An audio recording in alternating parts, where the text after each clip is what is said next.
Chug it football.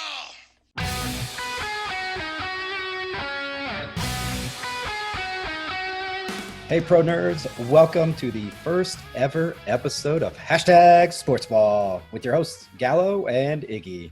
How's it going, Galo? Going good. Awesome. It is Sports Ball. We've been promoting this for a little while, been getting ready to do it, but the world has had other plans. However, sports leagues are starting to announce all the comebacks, so we felt this was the right time to kind of dive into the sports. Yes, finally, sports. Everybody has their thing, but some nerds are, they can do a lot of different things. And one of the things that you and I can nerd out about for hours is sports. Right, exactly. So, exactly what I was going to say is that Project Nerd always stands for you can nerd about anything. We've covered, obviously, some current events as of recently. We always cover the pop culture stuff, and here we are covering sports because we're nerding out about that. Gallo, what before we dive into the current topics, what do you nerd out about with sports? What are your leagues? What are your teams?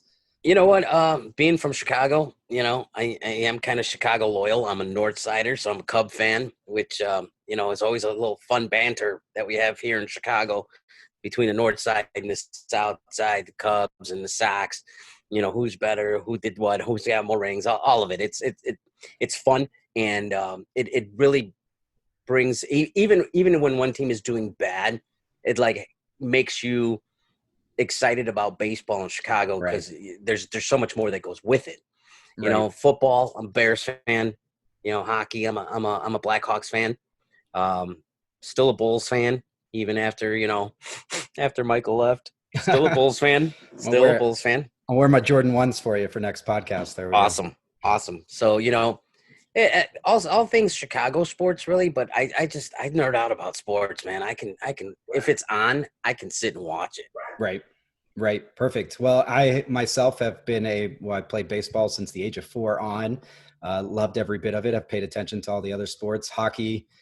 When I was growing up, I grew up in Texas. We didn't have the Stars. All my family's from Detroit, so became a major Red Wings fan, which has led to a lot of banter between Gallo and I with the Blackhawks and Red Wings there.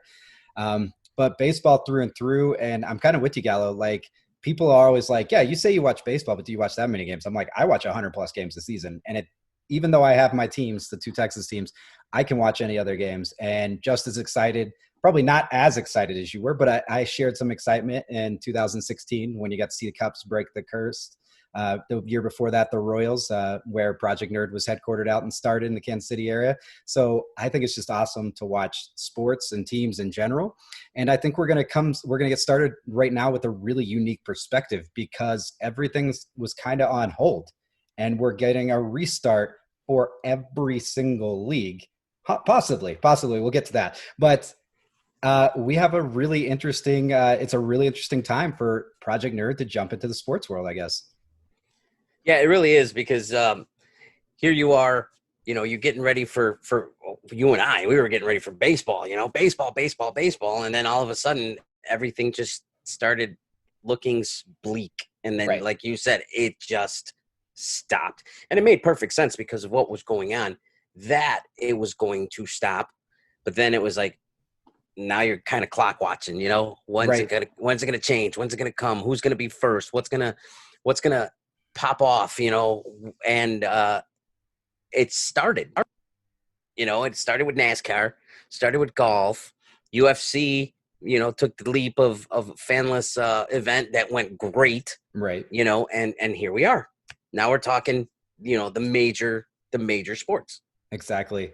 And you brought up a good point with it all being on hold. So many other times when we're dealing with something as a large group or the country as a whole, we turn to sports to kind of be our escape, be our signs of hope, show, the teams overcome. It helps us feel we can overcome. And we didn't have that this time around. So I think it definitely was a clock watching thing and more excitement. But that's that. So let's dive right into it, actually. Let's actually just start, even though it wasn't a league that was on hold, they were still doing their normal offseason things. It did change the way the NFL draft and things occurred. But obviously with current events right now, the NFL changed their stance on previous protesting as Roger Goodell issued a statement apologizing after players demanded it. The biggest thing he didn't do was name Colin Kaepernick by name. We won't dive too far into this, but I did want to get your opinion, Gallo.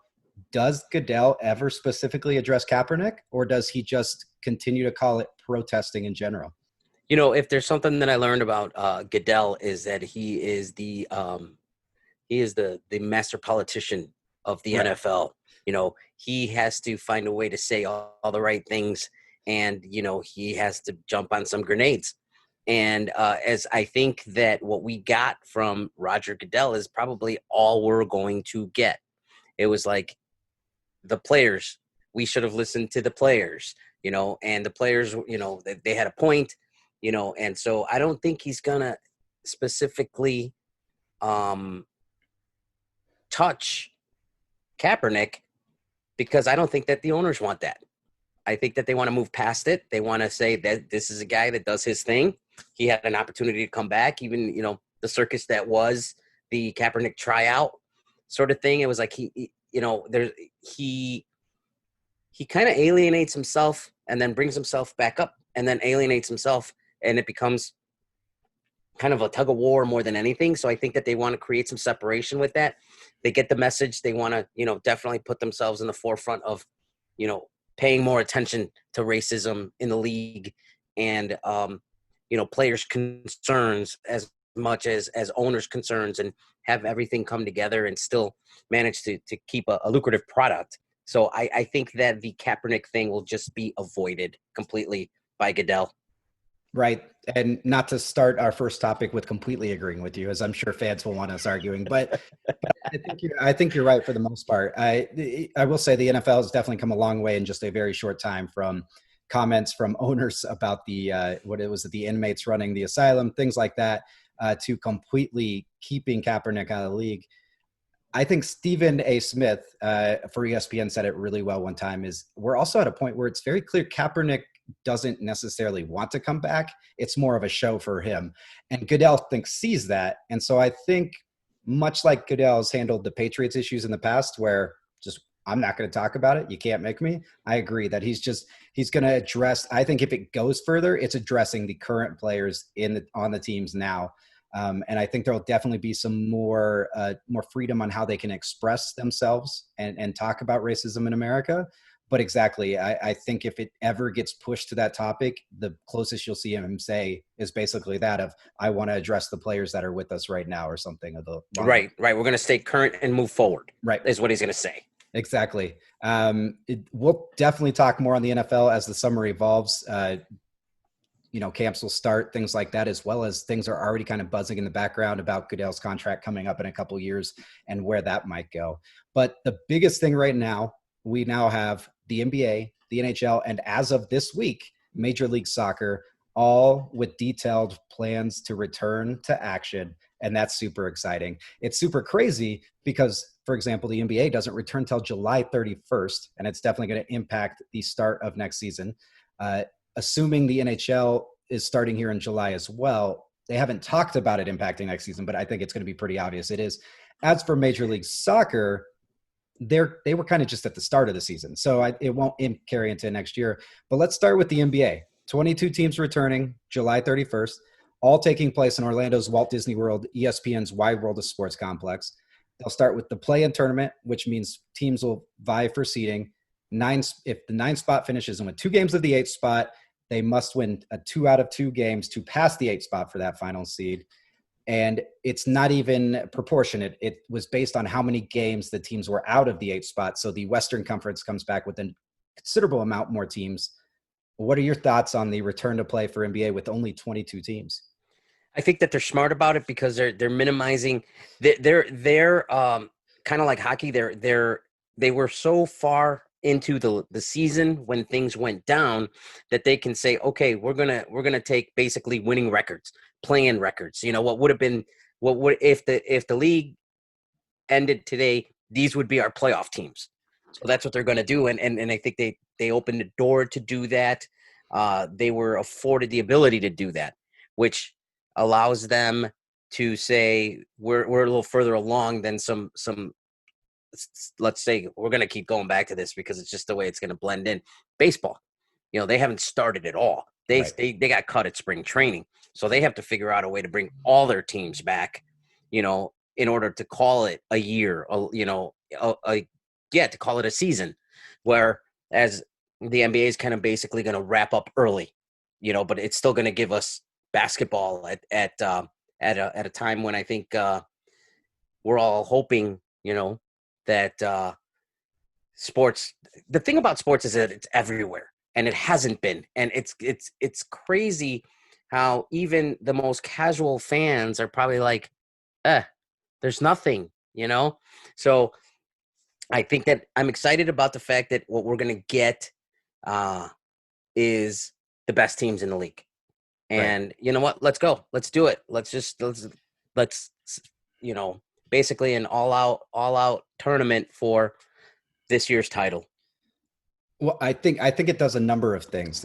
First, it takes away the momentum, which could sound bad, but also could be good, because with players that were hurting on teams that were exhausted, they've had time to rest. Even though it'll be quick to get into competitive playoff basketball, they'll all be on a level playing field, or court, I guess is the way to put it here.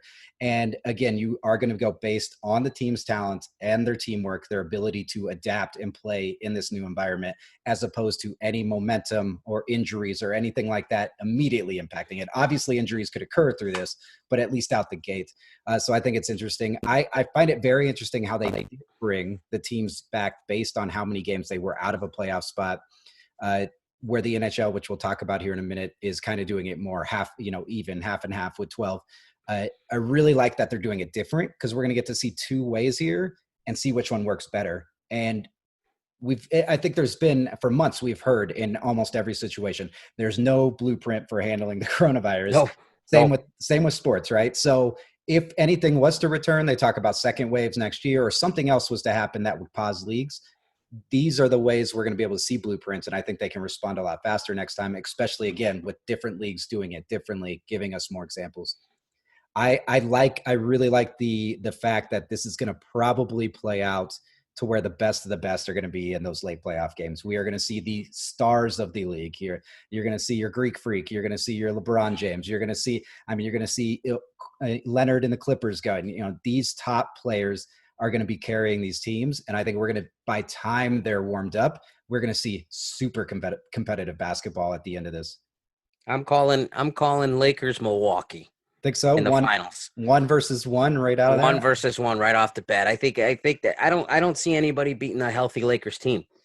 They're strong, they're stacked, they're the Yankees of basketball, and they just managed to pull the talent, and they have the talent. LeBron still has a lot left in the tank, and when all he does is play basketball, he is the best right now, the best player in the league. And what Milwaukee's done is just amazing too. So to see those two teams go head to head, I think, like you said, we're going to see the best of the best. And to me, going in 1-1, they're the best of the best.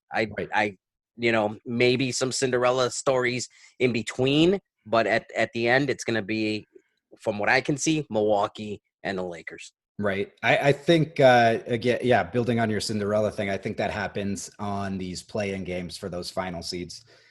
Again, I agree with you. A Milwaukee-Toronto conference championship again, but on the other side, an LA versus LA one, which the rest of the country would probably hate, but it's realistically possible. And again, that would be star-powered and pretty great basketball. Leonard versus James and AD on the court and all of those great guys.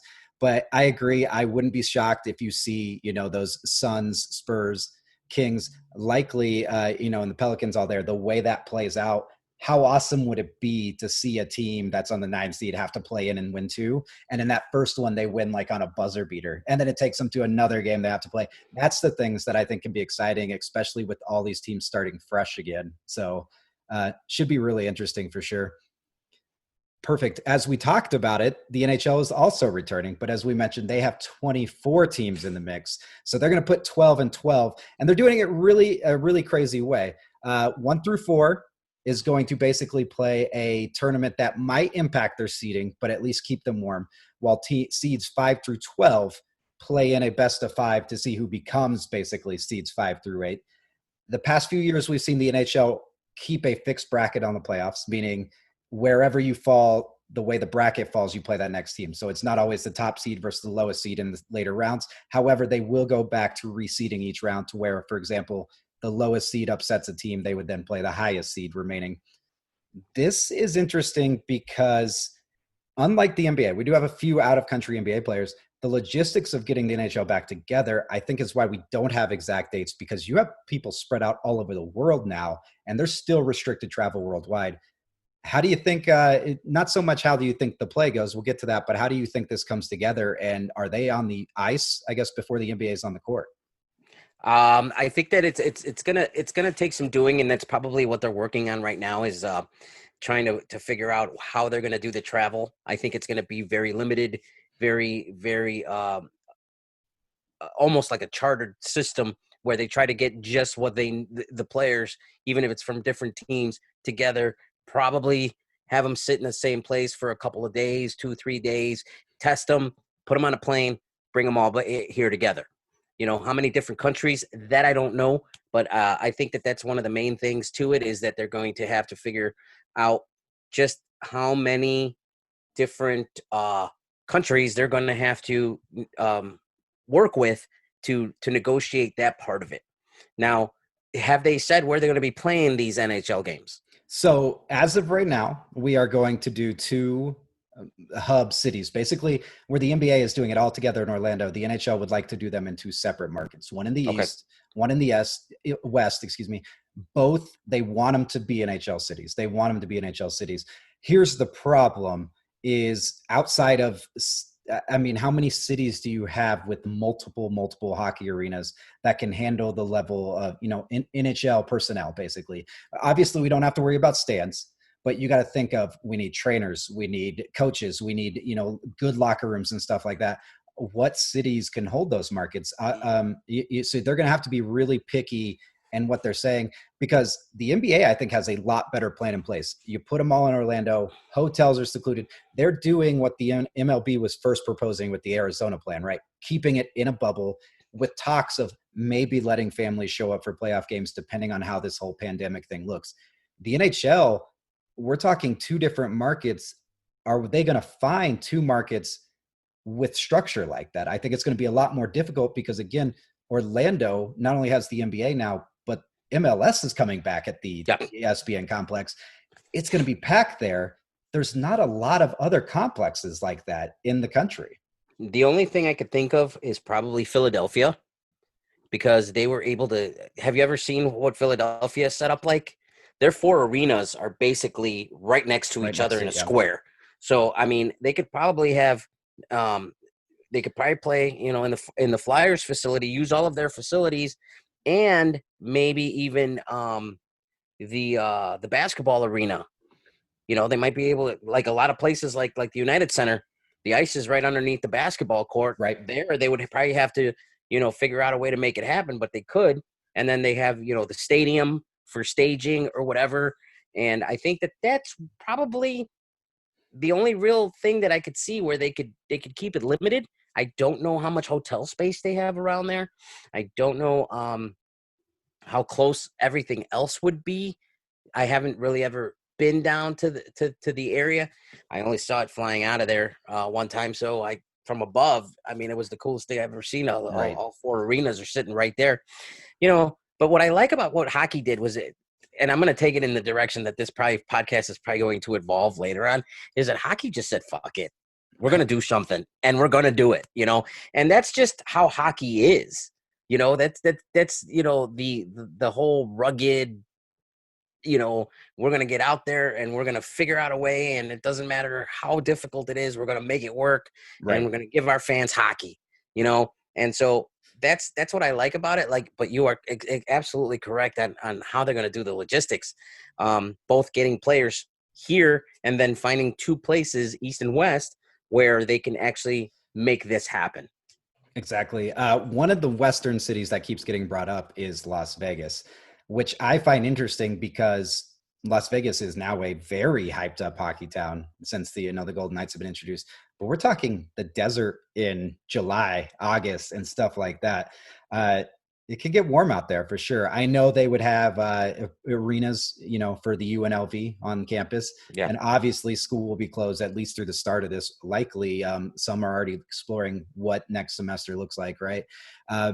but I think it could get very interesting on where they go with this. So they've already started. They're in phase 2, as they call it. So players now have voluntary workout opportunities. Some of their hometown arenas have opened up. But again, yeah, like we talked about, getting players back. What cities are they going to be in? I'm really interested in seeing, because I think a better opportunity for Cinderella's here in the NHL Oh, than absolutely. in the NBA. With the NHL, absolutely. Look at what Yep. the Golden Knights did. I mean, we knew they were stacked because they got to basically cherry pick every player, Right. but we didn't know they were going to go as far as they did. Right. It was like, holy shit, here comes the Knights. The who? Right. Anybody who followed hockey, there was a lot of purists who were like, this is crap. And I'm like, this is awesome, because Exactly. it's Vegas, but everything is just crazy and wild, and here comes this hockey team, and they kick everybody's ass, and that was amazing. It was fun. It was something that I really enjoyed watching, and I'm kind of glad they're back in it this time. And if it happens in Vegas, I think there's a whole lot of side stories that could take place, a whole lot of you know just different things they could create around the whole town of Right. Vegas and hockey.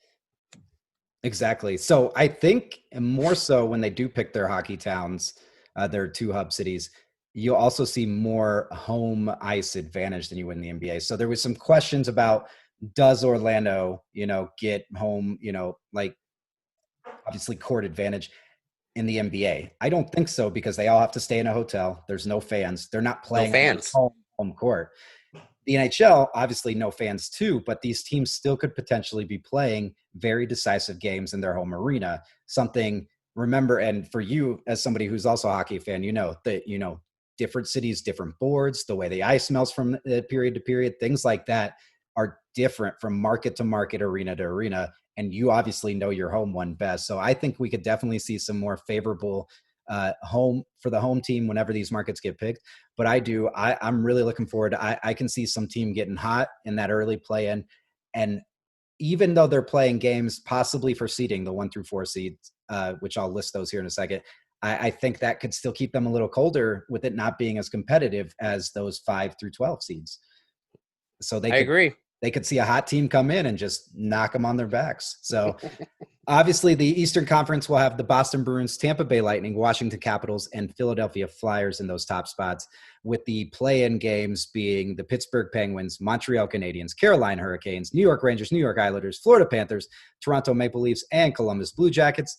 In the Western side, you get St. Louis, Colorado, Vegas Golden Knights, and Dallas Stars, all in that figurative bye, like we said they will be playing, with right below them Edmonton Oilers versus the Chicago Blackhawks, Nashville Predators versus the Arizona Coyotes, Vancouver Canucks versus Wild, Calgary Flames versus the Winnipeg Jets.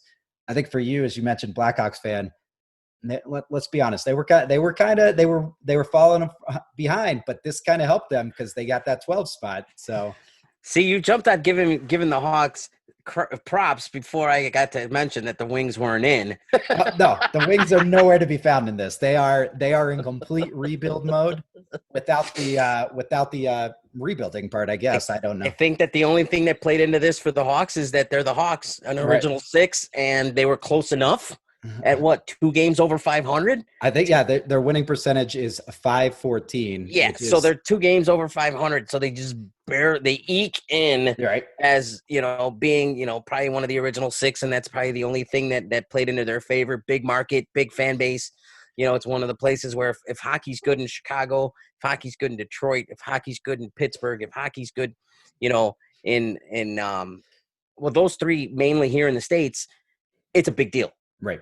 Boston is the other one that wasn't coming to mind. The Bruins. So that's probably the only thing. The Hawks could be one of these teams that gets hot. They have a good core. They have some young players. They're still very weak at goalie, as far as I'm concerned, if they keep throwing Crawford out there. But it is playoff hockey, and it's gonna be a blitzkrieg from the very beginning. And let's see what happens. Right. Perfect. All right, let's cover some MLS real quick, as they just again this week announced MLS is back tournament kicking off on July 8th, as we mentioned, also happening in Orlando, ESPN's worldwide sports complex. All 26 teams will compete. They'll be pooled do the play-in, much like for those familiar with soccer/football there, you normally how the World Cup, other cup formats are. So pooled best teams from each pool gets to go then into the bracket form.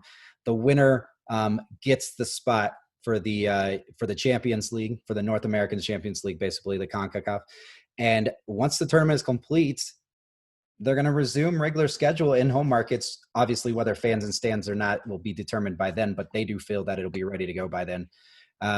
For the remainder of the season, though, so not only for the tournament, but for the remainder of the season, Nashville SC will be moved to the Eastern Conference. And so that'll give the Eastern Conference 2 more teams. And the reason for that is those aforementioned pools will be even numbers, because you can't put 5 teams in 2 different pools and then somebody's just sitting out, not playing in pool play. So it'll be 4, basically 5 groups of 4 and 1 group of 6. Little disadvantage for that group of 6 there, only getting, because you only get your top 2s coming in from each group. Is there a wild card, or is it just your top 2s? Or I actually, you know what? Normally it is, but I didn't see that far if it's just your top one from each team. So, or from each pool. So yeah, we'd have to look into that a little bit more and see. But again, if it's 6 teams, they got to play. Everybody's got to play everybody. So it's really not a disadvantage. They just probably got to play 1 more game, 2 more games, something like that.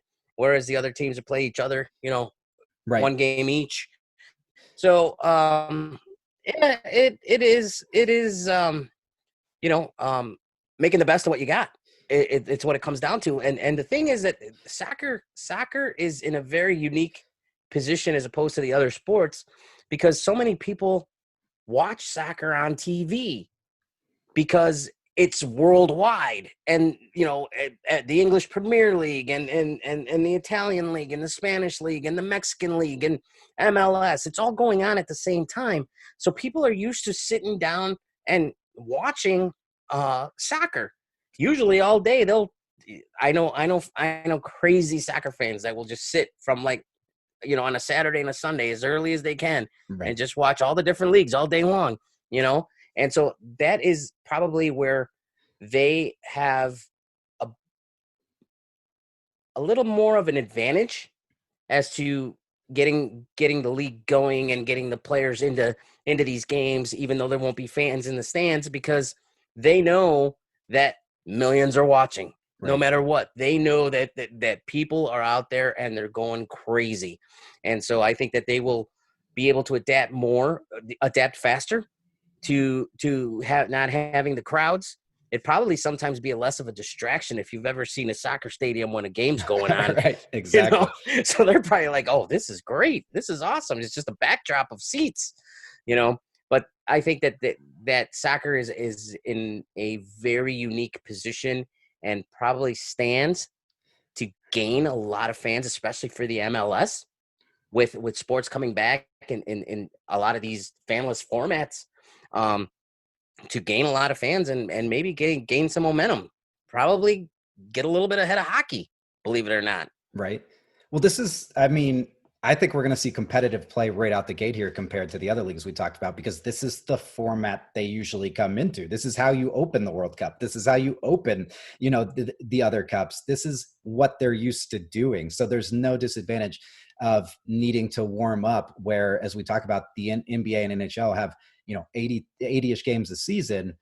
They are now going on months of rest before they hit into that final part where they're used to amped up for months. So I think they do get some really competitive soccer games here early on in this. I think it'll be interesting to see how it plays out. And I think it'd be really cool to see what they decide to do with the season after it goes on. They, of course, said that it'll go back to normal play with the revised schedule. But obviously, as many of these leagues have said, once again, no blueprint, so they have the rights to, adapt as it comes to be. So the tournament could end up being super successful and lead to more tournaments or something. I don't know, but it can definitely be interesting. The craziest thing of all this is we are in June, and we're talking about, well, obviously MLS would be here, but we're talking about NBA and NHL coming back, all while the MLB had the chance to kind of steal the show and have a spotlight where you would normally see these sports in the playoffs. And they just can't seem to get on the same page, Gallo. I don't know what's going on. We're players and owners going back and forth. What are your 2 cents on what's happening in negotiations? See you in 2021. I don't think they get it done. I really don't. I think that the further you move on, I mean, everybody's like, yeah, we got time, but that's more of people being hopeful, I think, than realistic. And the impasse right now isn't like, can my family come, or how many people can come, or do I have to be by myself? I mean, we're talking about money. We're talking about players that are like, no, I will not play for a prorated reduced rate, and owners being like, well, we can't pay you like full-time players if you're not playing full time. And the thing is, these are contracts. You're almost thinking of dealing with this player by player. And the higher the player is paid, the player is paid, the more he's going to sink his heels in. And you're talking, already we got aces on teams going, nope, not doing it. Right. And so now it's like, okay, well, we're gonna limp out there with what we have, and we'll extend the rosters so they could have more minor league players. The guys that choose not to play don't have to play. It's just gonna be I think that they were very hopeful, and maybe the owners thought they had a little more leverage, and that the players would be hungry to come out and play. But when you're talking millions of dollars, and we could sit back and go, just play. What the hell? Just get out there and blah blah blah. These are careers. These are lives. These are people that you know.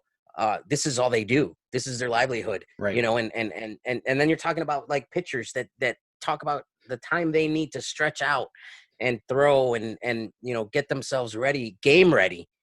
They're weeks away from whenever they start.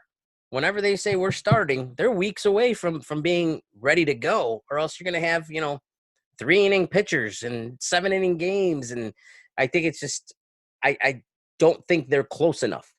I think that there's too many moving parts in Major League Baseball right now, between the owners, between the players, managers, facilities, everything else. And I think it's just too much. And I would almost guarantee that there's a lot of players that haven't been vocal, but they're on the side of not taking the pay cut. Right. I think a big thing, and you kind of touched on it a little bit. They didn't have a season going. They haven't been in season form. They didn't even get to finish spring training. So there is need for, as what they're calling spring training to have some length on it. To have, they've got to get some time getting ready for the season. But I think there's some big things there you mentioned. So they are on the same page on so many things, but money is king, right? Like money is king. So they are on the same page that high risk players or players with high risk family members can choose to sit this one out and still receive some portion of a salary, as well as get playing time, or service time, so count as a season, especially for those that are still under team control. Expanded playoffs, they all seem to be immediately agreed with that, both the league and player, and obviously because that means more money for both sides. And then additionally, playing regional games. So I was excited being in Denver based initially, knowing that I would see a lot more Rangers and a lot more Astros here. But then I realized, they black out Rockies games on MLB TV in my market. So I'm actually going to see less of them because we can't go to the stand or the game. So there's a lot of things there that they got behind, but exactly right. And you're talking, the initial proposal was 80 games, which would have started July 1st, which would have started spring training this past week, which they already would have had to agree on, right, to get there. Expanded playoffs. But what the owners wanted was, say, for example, Trout's $30 million on an 80-game season would be prorated to something like just over $15 million. They wanted to pay him what would have been broken down to just under $7 million. Now, $7 million is a lot of money, but let's remember, we're talking about taking away 3/4 of what people consider to be the greatest baseball player in the game today would be making, while he has more important things on his mind this year. His wife's due any moment now at this point with I think their first child, if I remember correctly. And they're the ones out there taking the risk. The owners, they don't even have to go to the games. They don't have to even go to the empty stadiums. They can sit at home all season long with the excuse of, I'm at risk, I'm older, I'm not traveling, while the players are out there making that money for them. Now, the owners are willing to give them 50%, but I can also see where the players are coming from. I think it sucks. It's despicable that they're having this argument while we have people that such a high, amount of unemployment and people worried about their jobs and worried about paying bills. But at the same time, and we talked about it before recording, I think we both agree that the players aren't the bad guys on this side. They're the ones that are putting up all the risk whenever and however the league goes back into play. So yeah, I mean, if you think about it, it's like, here's the thing. You're absolutely right. The owners don't have to go. We're just going to send our players out there. I did my part. I put them on the field. I'm done. I'm going to stay away and just let them go. You take a guy like Mike Trout and you put him out there for $7 million for the year. He agrees to it. All right. He goes out there and blows a knee. And he's done. You take a guy like Scherzer, okay? He goes out there, he throws out that elbow at a prorated amount. He's done. These guys are looking at this like, I still have years to go. And another thing that I brought up also when we talked about earlier that I think is also an issue here is that they're close on they're coming up on a CBA as well. So They have to negotiate these new deals between the league and the players, between the owners and the players. And, who's to say there's no guarantees that these owners aren't going to say, well, you know what? We had that 1 year where everybody got half their salary. So we're going to average that into what the totals would be. And now nobody's going to be making those $300 million contracts that we were headed for because now we're prorated. We're back to the average drops. And everybody's value drops because now the monies that are added up included this down year, because the owners will be all over that because they're not getting any ballpark revenue this year. Right. The chances of them getting any ballpark revenue before the end of the season is very low. So yeah, you're right. The players aren't the bad guys. They have a lot to digest. They have a lot to consider. And like I said, I just don't think there's enough time for that to happen now. And that's why I think that out of all the teams, out of everything that's going on, it's going to be baseball that sits out this year.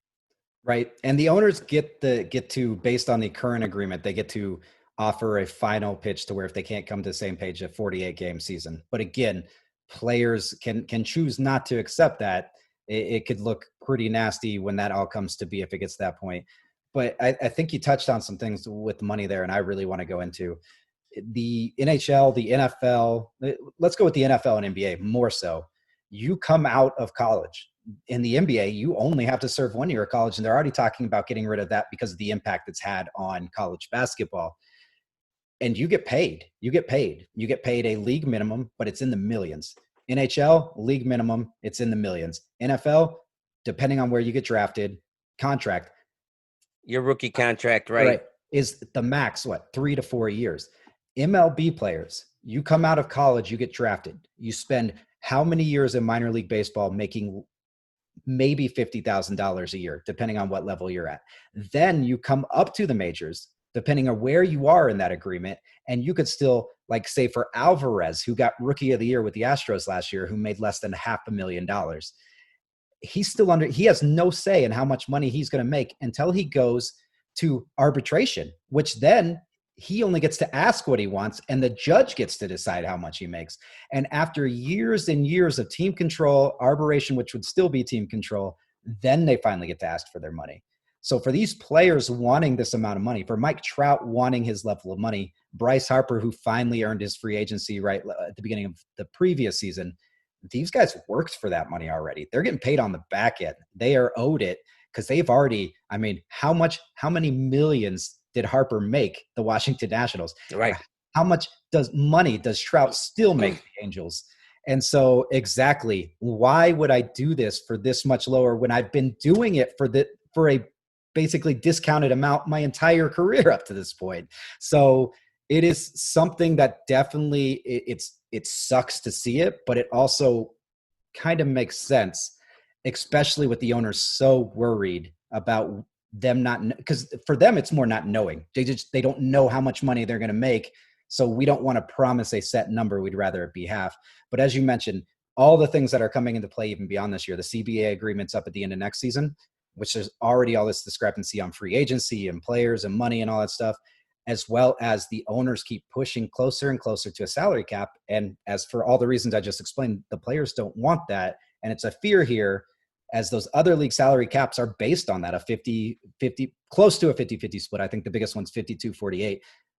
Players don't want that. And it is looking more and more likely that if we end up seeing some kind of baseball season this year, it could be 48 games with some of the top talent, like you said, taking this year off. And that's not exciting. That's just not exciting. And for all of us that know baseball, 48 games is nothing. How many teams are in first place at the All-Star break and are nowhere to be found come playoff push, right? Or flip it, right? Yeah, the second half runs. They're a big part of baseball. They're so much fun to watch. The teams that you always bet on in the beginning that are hot, and then you're like, okay, in the second half of the season, they're going to be out of it. One of them being the Minnesota Twins. Right. The Minnesota Twins will own the first half of the season. So maybe this is their playoff time. and then the second half of the season, they just disappear. I don't know why, but it happens all the time. And so, you're absolutely right. And there's just so much more to – if you really follow baseball, there's so much more to it than just, records and game. I mean, everything, where you want to be. You can, as a fan, say, okay, we're not that bad coming into the All-Star break, but you know what? We're going to sell this year, or, we're going to go after one guy and make a push. And then you wait for your team to see what they're going to do, and you could be happy as hell, or you could be like, oh, damn it. See you next year, Right. And then these runs, these guys that just pick up one or two guys, they gel right away and they just take off, and, so yeah, I mean, 48 games, really? I'd rather not. As a fan, I'd rather not. I know there are a lot of people that say just get baseball in, do something. I'm like, nah, not at that point. Not at the point where you don't even get to, kind of feel like there's going to be two halves to a season. Right. Yeah, I don't feel until you're 60, 70 games in that you 24 games, 24 games. 24 games, you're going to have an all-star game and then 24 games. I mean, no, I don't think so. I'm not down for that, Right. Exactly. So one thing we didn't touch on there, the biggest reason as the players keep coming back with longer seasons, offering that for the owners to make obviously more television and ad revenue, the owners' biggest pushback there is that they are worried that next winter could lead to more shutdowns, more things like that. And so they really want the season to finish on the regular time. I think a big part of it too is that you start dealing with the other leagues and everything too, which they're kind of already dealing with, but they don't want to push. They don't want to push farther than what they normally do, especially could you imagine trying to play a World Series game up in Minnesota? Because Target Field they don't have a dome anymore there. They play in an open stadium. So dude, 2016 was fucking cold. That's true. Cleveland, in Chicago. Cleveland. Yeah. Okay. Yeah. That's about as far as you could push it. Yeah. I heard these November things and I'm like, what would Wrigley look like in middle of November? It could be in under 6 inches of snow. Exactly. Yeah. Snow out. It's like the World Series. You're just going to be, shoveling out the lines to hope. No, it's not going to work. It's just, that's the one thing about it. The back end of baseball. You can't push much further on the back end of baseball. I mean, October is it, because it gets cold in a lot of these, East Coast and Midwestern towns. It's a real thing. Right. And these are outdoor games you mentioned Scherzer, Kershaw has spoken up. These are arms that the colder it is out there, the more damage could happen to them too. So a lot of difference there. Well, we've covered most league returns. Before we start wrapping up things, I do want to mention, as Gallo said, obviously #sportsball here from Project Nerd will be evolving. With no sports to have been in the past, we really wanted to spend this first episode introducing us, talking about it, us getting comfortable with it, and talking about all these leagues coming back. But one thing I can promise you is when Gallo and I are involved, there will be arguing in the future. There will be plenty of debates. And as games start, players happen, we definitely have all kinds of things we want to talk on. Me being a fan of the Texas teams, we're definitely discussing the cheating in baseball. Obviously, you being from Chicago and my love for LeBron James, there's going to be plenty of Jordan versus James conversation and so much more. So do stay One thing. and this is kind of a just touching on what's going on right now, and the different things that we've discussed about you know the things that are lost in text and the overly emotional and the far right far left thing, all of that aside. um I am curious to see what's going to happen when the kneeling starts in football. I think that it makes so much more sense now. I think that anyone who does not understand why it's done, it's not, it's, I would be surprised if a lot of teams don't just all kneel, and it just, it was brought to light. It was a thing that definitely needs to be addressed. We all have to be involved. We all have to have these conversations. Uh, but this is not, you know, this is not some big boisterous look at us thing. It's very um compact. It's very to the point. We are going to kneel during the national anthem for this reason, you know, and it's going to keep it in everybody's minds this time. I think that it became too easy of a distraction last time, maybe because of who the player was and because we knew that he was about to lose his starting job. He was negotiating deals and everything else, and all of a sudden, and I hate to put it this way, but all of a sudden he was about a cause, Right. and I honestly, I originally was completely pissed. How could he do this during the national anthem? Don't I changed my mind on that, and I'm not ashamed to say it. I changed my mind on that. But what did stick in the back of my head was this guy's trying to force the San Francisco 49ers to keep him. There is no way they can get rid of him now. There's no way they can't re-sign him now. There is no way that they're not going to offer him some kind of deal, and at the end of it, they didn't. And all of a sudden, it was like what the players are doing now. It was started by Colin Kaepernick. You know, he was brave. He was brave. He took on the world. With that act of symbolism towards the need for awareness. His way of protest. The protest has been around in sports forever. I don't know why everybody's so shocked about it. You know, but now I think that it almost took, sadly, it took another step, and it woke a lot of people up. Okay, this is some real shit. Pay attention to it. Do something about it. You know, instead of being pissed off about the guy that's kneeling, find out why he's kneeling. Find out what you can do to to make it so as that person doesn't want to kneel anymore, because we've gotten somewhere with this. I mean, we don't like to get overly political. But this is something that I always thought about, because this NFL season, there's going to be a lot of kneeling, and I am just curious to see what the reactions are going to be from fans about that. Definitely. Well said, Gallo. Very well said, and appreciate it greatly. And as you mentioned, we don't typically get over political, but as you saw this week in the Nerdcast, we did read the statement that we had posted on the site. Diving deep, we're definitely going to have some guests in the near future talking about this stuff. So we do have avenues for it. And this will probably be an avenue to where that's going to directly impact the way the league is on some things. So yeah, we probably will cover it as it comes to be. But I think you said it great, and I think you said it well. And it's a great point you mentioned.